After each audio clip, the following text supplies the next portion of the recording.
আজকে আলুর দম খেতে খুবই ইচ্ছা করছিল, তো ঝটপট করে কি করে আলুর দম বানানো যায় তাই জন্য আমি এইভাবে আলুর দমটা বানিয়ে নিচ্ছি। তো আমি প্রথমে তো আলুগুলোকে নুন হলুদ মাখিয়ে ওটাকে ভাজতে দিয়ে দিয়েছি।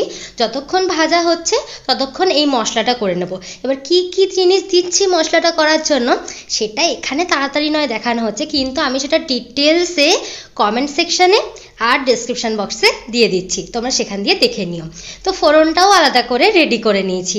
আলুগুলো ভাজা হয়ে গেলে এগুলোকে তুলে নিতে হবে। প্রথমে ফোড়নটা দেবো, তারপরে মশলাটা দিয়ে ভালো করে কষিয়ে নিতে হবে। আর মশলার বাটি ধোয়া জলটাও দিয়ে দিয়েছি, কিচ্ছু ফেলা যাবে না।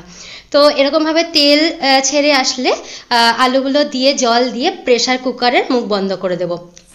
সিটি বেজে গেছে, ব্যাস এবার ঠান্ডা হতে দিয়ে, মানে যতক্ষণে ভেপারটা বেরোচ্ছে ততক্ষণ ঠান্ডা হতে দিয়ে এটার মধ্যে ধনেপাতা দিয়ে আমি এটাকে সার্ভ করে দেবো।